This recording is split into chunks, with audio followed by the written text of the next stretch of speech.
తిరుమల శ్రీవారి లడ్డూ తయారీలో నాణ్యతలో వైసీపీ నేతలు రాజీ పడ్డారని విమర్శించారు మంత్రి సత్యకుమార్ యాదవ్. కమిషన్లకు కక్కుర్తిపడి లడ్డూ తయారీకి ఉపయోగించే నెయ్యిని కల్తీ చేశారని మండిపడ్డారు.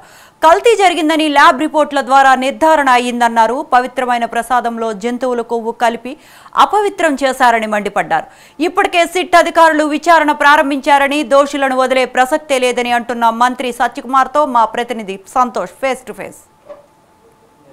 నిర్వహిస్తున్నటువంటి వారధి కార్యక్రమంలో మంత్రి సత్యకుమార్ యాదవ్ పాల్గొన్నారు. అయితే ఈ నేపథ్యంలో ఎటువంటి సమస్యలు ఆయన దృష్టికి తీసుకొస్తున్నారో వారితో అడిగి తెలుసుకునే ప్రయత్నం అయితే చేద్దాం. సార్, మీ దృష్టికి ఎటువంటి సమస్యలు వస్తున్నారు? గత ప్రభుత్వంలో జరిగినటువంటి ఏవైతే ప్రజలు అనేక విధాలుగా ఇబ్బందులు పడ్డారని మీరు పదే పదే చెప్తా ఉన్నారు. అయితే ఆ నేపథ్యంలో ఇప్పుడు ప్రస్తుతం ఏ విధమైనటువంటి సమస్యలు మీరు అనేక రకాల సమస్యలతో వస్తున్నారు. ముఖ్యంగా ఆరోగ్య కుటుంబ సంక్షేమ వైద్య విద్యకు సంబంధించిన వస్తున్నాయి. అనేక రకాల అనారోగ్యాలను తీసుకుని వస్తున్నారు.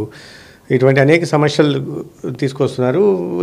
ఉద్యోగ సంబంధిత ఇది కూడా కొంతమంది కాంట్రాక్ట్ బేసిస్లో ఉన్నవాళ్ళు, అవుట్సోర్సింగ్లో ఉన్నవాళ్ళు, గత కొన్ని సంవత్సరాలుగా ఎదుర్కొన్న ఇబ్బందులు, రెగ్యులేషన్, ఇటువంటి వ్యక్తిగత రిక్వెస్ట్లతో వచ్చేవాళ్ళు కూడా ఉన్నారు.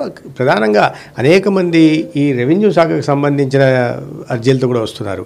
గతంలో కబ్జా చేసుకున్నారనో, దారి వదలలేదనో, దౌర్జన్యాలు చేశారనో, ఇటువంటి అనేక రకాలైన ఇది, లేదా కొన్ని అయితే మరి ఇవాళ ఒక హత్య జరిగితే మేము చెప్పిన వాళ్ళపైన కాకుండా వేరే వాళ్ళ మీద కేసు పెట్టారు, మాకు న్యాయం జరగలేదు, ఇటువంటి కేసులు కూడా తీసుకురావడం జరుగుతుంది. అనేక రకాలైన సమస్యలు తీసుకొస్తున్నారు.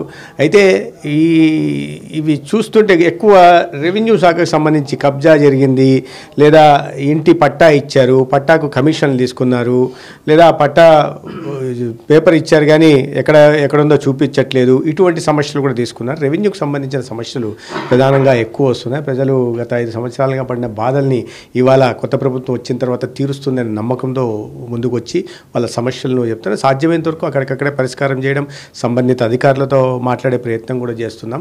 సార్, టీటీడీ లడ్డు ఇప్పుడు దేశవ్యాప్తంగా సంచలనంగా మారిన పరిస్థితులు కనబడతా ఉన్నాయి. అదేవిధంగా సుప్రీంకోర్టులో మాజీ బీజేపీ ఎంపీలు సైతం కూడా ఇటు పిటిషన్లు వేస్తూ ఉన్నారు. దీన్ని ఏ విధంగా చూస్తారు? లడ్డుల విషయం చాలా విచారకరం, నిజంగా దిగ్భ్రాంతి కలిగించే విషయం. ఎందుకంటే కోట్లాది మంది హిందువులు కలియుగ దైవంగా భావించే తిరుమల తిరుపతి దేవస్థానంలో స్వయంగా వెంకటేశ్వర స్వామి నిలవైన చోట వాళ్ళ ప్రసాదంలో కల్తీ జరిగింది, లడ్డీలో కల్తీ జరిగిందని, ఆ వాడే నెయ్యిలో నాణ్యతలో రాజీ పడ్డారని ఇవాళ వచ్చిన విషయాలు చూసాం. ఇచ్చిన సంస్థ ఇటువంటి సంస్థ కాదు, ఎన్డీడీబీ సంస్థ ఇచ్చింది. గత కొన్ని సంవత్సరాలుగా ఇది జరుగుతూ ఉందనే విషయం ఇప్పుడే బయటపడింది. నాణ్యత లోపించిందనేది గత కొన్ని సంవత్సరాలుగా భక్తులు ఎవరు వెళ్ళినా కూడా లడ్డూలో గతంలో లాగా లేదు, గట్టిపడి ఉంది, ఆ రుచి లేదు, ఆ సువాసన లేదు అని చెప్పి చెప్తూనే ఉన్నారు. ఇవన్నీ కూడా వైఎస్ఆర్సీపీ అధికారంలోకి వచ్చిన తర్వాత జరుగుతున్నాయి. దాన్ని బట్టి అర్థం చేసుకోవాల్సింది ఏంటంటే ఖచ్చితంగా కమిషన్ల కోసం రాజీ పడ్డారు, నాణ్యతలో రాజీ పడ్డారు. నాసిరకం నెయ్యిని సరఫరా చేసి లడ్డూల విషయంలో కూడా నాణ్యతలో కూడా రాజీ పడ్డారు. ముఖ్యంగా ప్రధానంగా చెప్పాలంటే ముందు నుంచి కూడా ఈ వైఎస్ఆర్సీపీ ప్రభుత్వం వచ్చిన నాటి నుంచి కూడా వాళ్ళు ఆలయ పవిత్రం తగ్గించే ప్రయత్నం చేస్తూ వచ్చారు.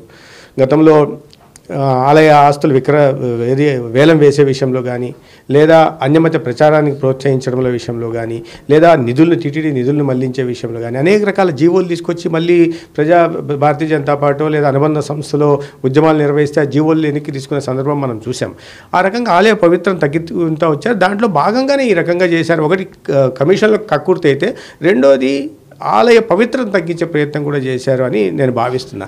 కాబట్టి మీరు ప్రతి దాంట్లో కమిషన్ల కోసం కక్కుర్తి పడతా వచ్చారు, కానీ ఇంత పవిత్రమైన తిరుమల తిరుపతి దేవస్థానం విషయంలో కక్కుర్తి పడడం సరైన పద్ధతి కాదు. చూసుకున్నట్లయితే కనుక దీనికి సంబంధించి టీటీడీ లడ్డు విధానంలో కూడా అనేక విధాల కాసులకి కక్కుర్తి పడినటువంటి పరిస్థితులు గత ప్రభుత్వంలో తలెత్తాయని కూడా మంత్రి సత్యకుమార్ మండిపడుతున్నటువంటి పరిస్థితి. వీడియో జర్నలిస్ట్ గౌతమ్తో సంతోష్, స్వతంత్ర టీవీ, విజయవాడ బీజేపీ కార్యాలయం నుంచి.